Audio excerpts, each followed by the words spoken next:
உலகத்துல மந்திரி 16 வயதில படிக்க போற புள்ள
வணக்கம் என்று சொன்னால் வாழ்வதொரு வணங்குகிற பிள்ளைதான் செழித்தோங்க. உண்மைதான். எவ்வளவுதான் நம்மள்கிட்ட செல்வம் இருந்தாலும், எவ்வளவுதான் பணம் இருந்தாலும், சொத்து இருந்தாலும், சுகம் இருந்தாலும், ஆடு வியாபாரம், தனதாபரியம், ஆடா மாளிகை, கோடா கோபுரம் எல்லா செல்வங்களும் ஆண்டு அனுபவித்தாலும் உலகத்திலே முதல்ல ஒரு மரியாதைங்கிறது தான் முதல்ல பெருசா. ஏன்னு சொன்னா இந்த மரியாதை நம்ம கடையில கேட்டு வாங்கக்கூடிய ஒரு பொருள் கிடையாது. வயதுல பெரியவங்களா இருந்தாலும் சின்னவங்களா இருந்தாலும் வாங்கன்னு சொன்ன மரியாதை, வாடான்னு சொன்ன மரியாதை கிடையாது. ஏன்னா அந்த மரியாதையை இப்பேற்பட்ட சபையில எனக்கு கொடுத்தபடினால என்றென்றைக்கு தீர்க்காயில் பெற்று சுபேட்ச மதியாத்தன வாழ்வாய் என்று உங்களுக்கு வர பேசலாமா? சொல்லுங்கம்மா. நாடு பெரம்பலூர் மாவட்டம். இந்த பெரம்பலூர் வட்டத்தை சார்ந்த, அதாவது என்ன ஊர் தெரியுமா? வடக்கு மாதேவி என்றால் மச்ச நாட்டுக்கு சமத்துவ நாடு. அப்பேற்பட்ட நாட்டிலே இந்த சபையானது கூடியிருக்கிறது. எதற்காக இந்த சபையானது கூடியிருக்கிறது? ஏன் மக்கள் எல்லாம் கண்விழித்து பார்த்துக் கொண்டிருக்கிறார்கள்? எதனால, என்ன காரணம் அப்படின்னு தங்களிடத்துல கேட்கிறேன். ஆசிரியர் செல்வராஜ் ஐயா இறந்துவிட்டார். அவங்க வாழ்க்கை துணையாக இருக்க முடியாது.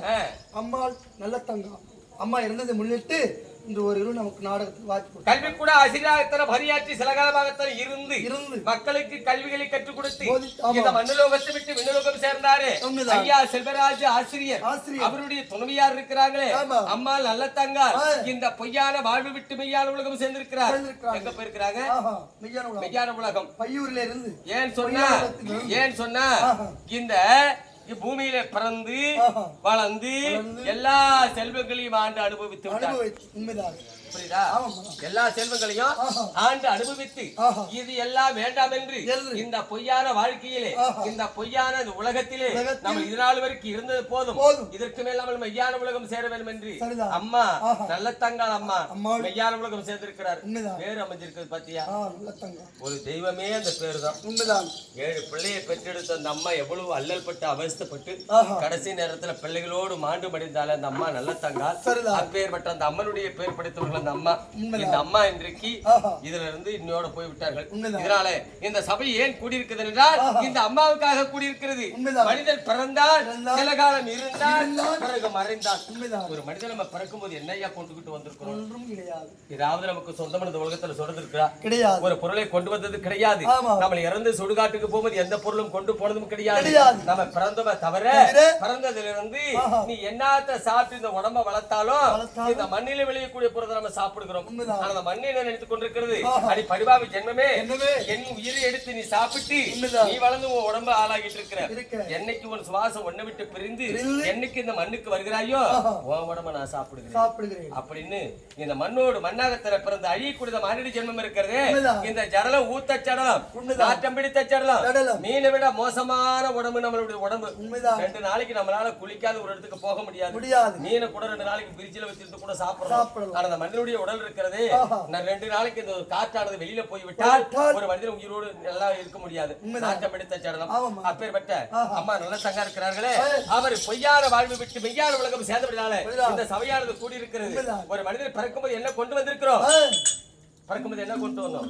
இறந்து சுடுகாட்டுக்கு போகும்போது ஒரு குழந்தையானது பிறக்கக்கூடிய நேரத்திலே அழுது கொண்டே பிறக்கிறது. ஒரு மனிதனாமல் இறந்து சுடுகாட்டுக்கு போகும்போது அழுதுகிட்டே போறோம். நிம்மதியில்லாத வாழ்க்கை.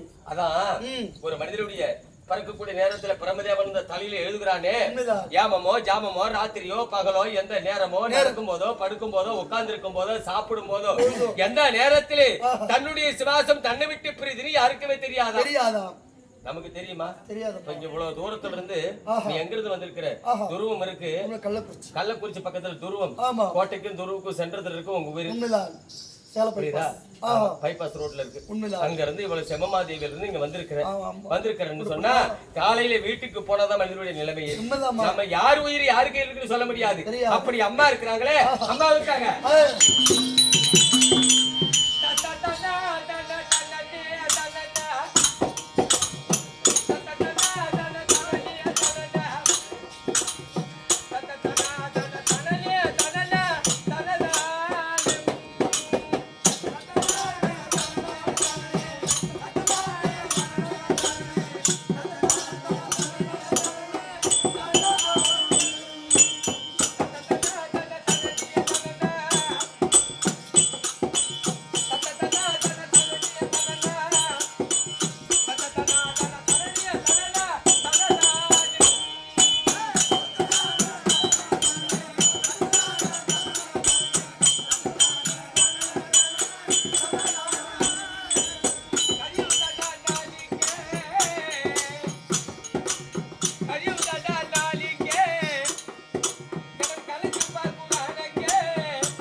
எப்படின்னு சொன்னா ஒரு மனிதன் பிறந்ததுல இருந்து ஒவ்வொரு நாளாக கடந்து கொண்டே இருக்கிறது. நாட்கள் கழிகிறது.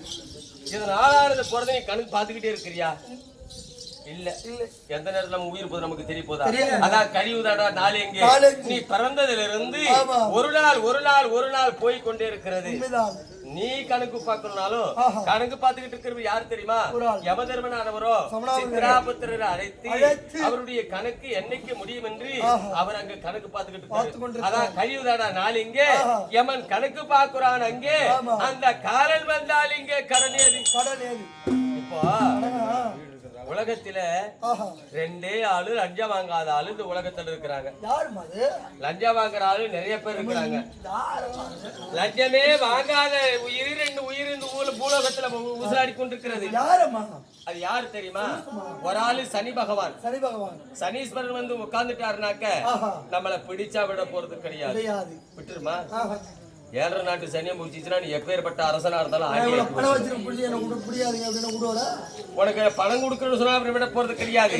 அது போல யமதர்மன் இருக்கிறாரு.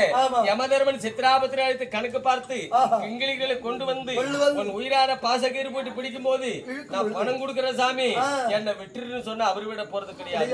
அவர் வேலையை அவரு செய்யறாரு. அதான் எப்படி எழுதிருக்காங்க பாரு. கழிவுதாடா நாள் இங்கே, நீ பிறந்ததுல இருந்து ஒரு நாள்